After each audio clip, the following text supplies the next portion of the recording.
Most men spend their 20s under a spell, believing that life is a race they are somehow already losing. They look at their bank accounts, their relationships, and their social standing, and they feel a quiet panic that the best years are behind them. But if you look at the architecture of a man's soul, your 20s were never meant to be your peak. They were simply your apprenticeship. Carl Jung famously noted that the first half of life is dedicated to building a healthy ego, getting the job, finding the partner, fitting into society. But the second half of life, the part that starts after 30, is when you finally begin the work of becoming who you were actually meant to be. This is not a midlife crisis, it is a midlife awakening.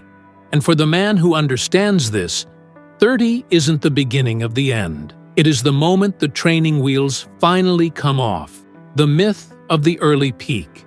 In the United States and across the West, we are sold a story that says a man should have it all figured out by 25.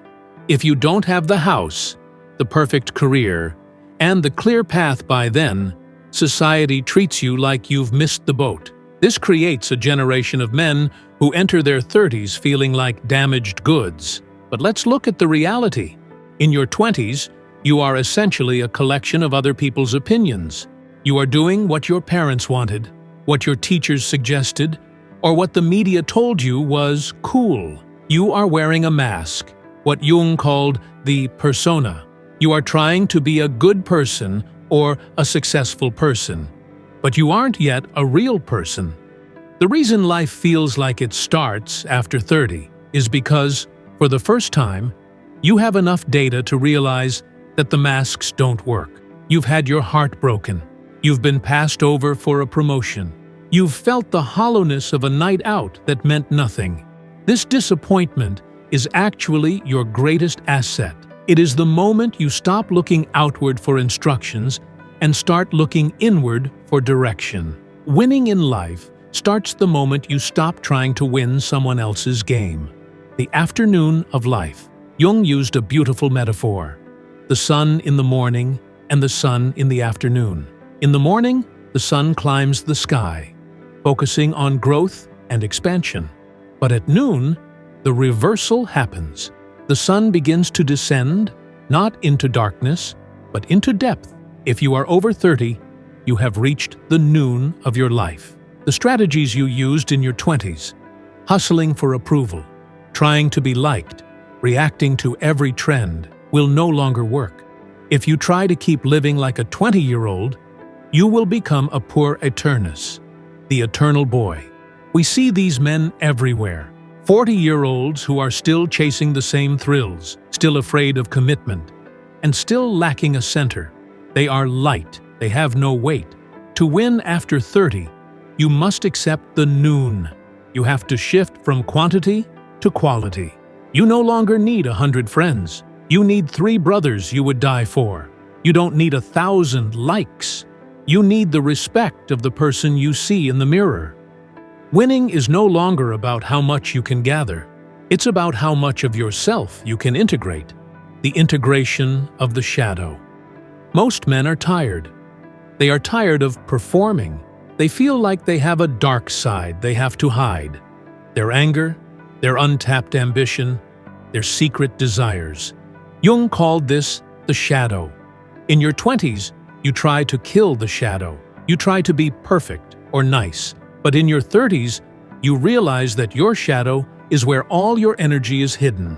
If you feel unmotivated, bored, or stuck, it's usually because you've locked your shadow in a basement, and you're spending all your energy keeping the door shut. Winning after 30 requires you to open that door. You have to admit that you are aggressive. You have to admit that you want power. You have to admit that you are competitive. When you stop pretending you don't have these feelings, they stop controlling you. You start to use them. Aggression becomes decisiveness. Competitiveness becomes excellence. You become a dangerous man who has himself under control. This is the man people actually listen to. This is the man who gets things done. The trap of the safe path. By the time a man hits 35, he is often tempted by the safe path. He has a mortgage, maybe a family, and a job that is okay. He stops taking risks. He stops growing. He decides that this is just how life is. This is the most dangerous moment in a man's life. Jung warned that if we do not continue to grow, we become calcified. We become bitter. We start to resent the people around us because we gave up on ourselves for them. Winning after 30 isn't about quitting your job and moving to an island. It's about internal risk. It's about finally saying the things you were afraid to say. It's about pursuing the hobby or the business idea you've pushed aside for a decade. It's about setting boundaries with people who drain you.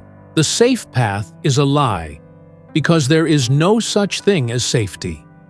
The world will change, the economy will shift, and people will leave. The only true safety is your own competence and your own character. A man who is still learning at 35 is more dangerous and more successful than a man who peaked at 25 and stopped. The sovereignty of time. If you are an American viewer, you know the American dream often feels like a treadmill. You are always working for a future that never arrives. After 30, you have to reclaim your time. You have to realize that you are no longer a resource for a company or a servant to a lifestyle. You are a sovereign. A sovereign man treats his time like gold. He doesn't spend 3 hours a night scrolling through meaningless videos unless they are helping him grow. He doesn't spend his weekends with people he doesn't like. He understands that he has perhaps 40 or 50 good years left, and he wants them to count. This shift in how you value your time changes your weight. When you stop being available to everyone for everything, your value goes up. People start to wonder why you're so focused. They start to respect your no. Paradoxically, the less you try to please the world, the more the world tries to please you. The responsibility of the king. In Jungian psychology, one of the primary archetypes of the mature male is the king.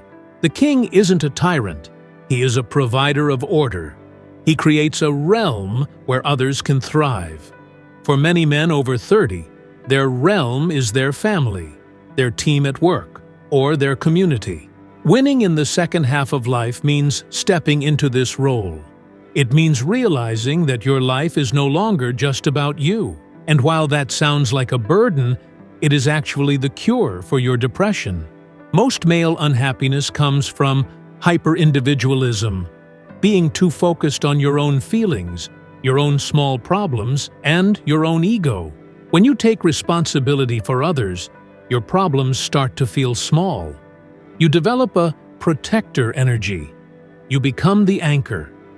There is a deep biological satisfaction in being the man people can rely on when things get difficult. This is a type of winning that a 20-year-old cannot understand. It is the win of the legacy, the death of the boyhood ego. To win, something has to die. You cannot move into your kingdom while you are still trying to be the prince. The prince wants attention. The prince wants to be the hero of every story. The prince wants everyone to think he's special. The mature man, the man over 30, must let that part of himself die. He must accept that he is just one man in a long line of men. He must accept his mortality. Jung found that men who accepted their limits, men who realized they couldn't be everything, actually became much more effective at being something. When you stop trying to be a superman, you can finally be a great man. You can focus your energy on one or two things and master them. Mastery is the ultimate win. Whether it's mastering your craft, your fitness, or your own mind, the deep work is only possible once the distractions of youth have faded. The invitation to the second life.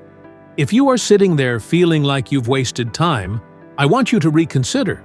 Those wasted years were your field research. You now know what doesn't work. You know who you are not. The second half of your life is where the real story happens. In the movies, the first 30 minutes are just the setup. The real action starts in the second act. You are entering your second act.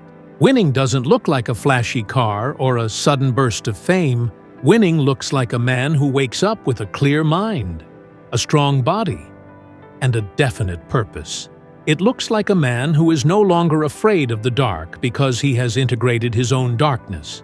It looks like a man who is grounded. You are not running out of time. You are finally running out of excuses. The world doesn't need more eternal boys. It needs men who have been through the fire and decided to build something with the ashes. Your life didn't end when you hit 30. The performance ended. The reality has just begun. So, look at your life right now. What masks are you still wearing? What parts of your shadow are you still running from? What kingdom are you neglecting because you're still trying to be a prince? Step into the noon. Take the lead. Reclaim your time, because the man you are going to become in the next 10 years will make the man you were in the last 10 years look like a stranger. Go out and start the real work.